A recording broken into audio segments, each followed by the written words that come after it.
بەهۆی کەم تەرخەمی حکوومەت و کێشە و گرفتەکان لە وەرزی هاوین و وزستاندا نزیکەی 5,000 دانیشتووی قەزای چۆمان بەدەستکەمی ئاوی خواردنەوە و ناتەندروستی ئاوەوە دەناڵێنن. بەهۆی زۆری بەفربارینیش لە هاوینە هەواری پڕژێ سەرچاوەی ئاوی قەزای چۆمان تێکچووە و بۆ ماوەی 10 ڕۆژ دانیشتوانی قەزای چۆمان بێ ئاو بوون. بەپێی هەڵکەوتەی جوگرافیای سنوورەکە قەزاکە خاوەنی چەندین سەرچاوەی خاوێنی ئاوی خواردنەوەن، بەڵام گەندەڵی و هەستنەکردن لە کاتی جێبەجێکردنی پرۆژەکان گرفتەکان هەمیشە دووبارە دەبنەوە.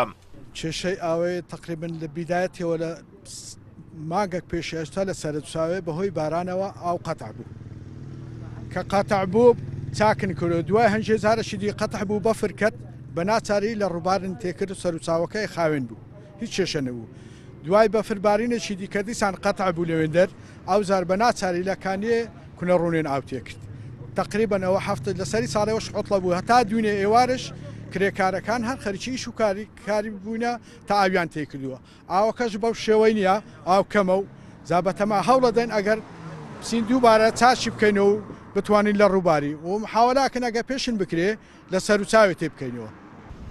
ئەم هاوڵاتیەی دانیشتووی قەزای چۆمان دوای ماندووبوونێکی زۆر کە بۆ پەیداکردنی چەند لیترێک ئاوی خواردنەوە بۆ خانەوادەکەی دەڵێت چۆمان خاوەندەیان کانیاوە، بەڵام ئەوان لە سای حکوومەتێکی نابەرپرس بێ ئاو بوونە و چەندان ساڵا بەدەستکەمی ئاوە دەناڵێن و تاوەکو ئێستا کێشەی ئاوی ئەو قەزایە چارەسەر نەکراوە.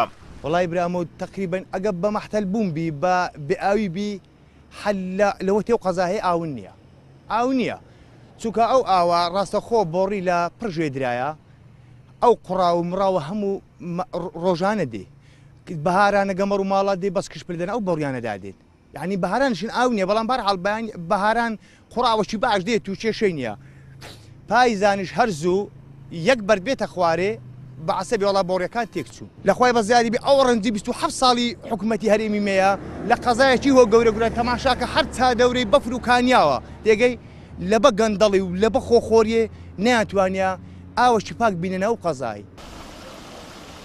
بەهۆی کەم تەرخەمیکردن و گەندەڵیکردن لا پرۆژەکان لە کاتی دروستکردنیان داوای کردووە ئاوی خواردنەوە لە قەزای چۆمان گرفتی تێبکەوێت و ساڵانە چەندین جار پرۆژەی ئاوەکە تێک بچێت. قەزای چۆمان وەک ئەوە وایە لەسەر بەحرێک ئاو بێت و دانیشتوانیشی لە تێنوان بخنچێن. قەزای چۆمان خاوەنی چەندین سەرچاوەی ئاویە، بەڵام چەندین ساڵا بەدەستکەمی ئاو و نەبوونی ئاوەوە دەناڵێنێت و هاوڵاتیانی بێ ئاون. لە ئێستاشدا کە پرۆژەکەی تێکچووە ئەم پرۆژە کاتیە دروست کراوە و ئاوێکە بە شێوەیەکی ناتەندروست دەگەندرێتە شارۆچکەی چۆمان. ئازاد و مەراوەی کەناڵی ئاسمانی پەیام قەزای چۆمان.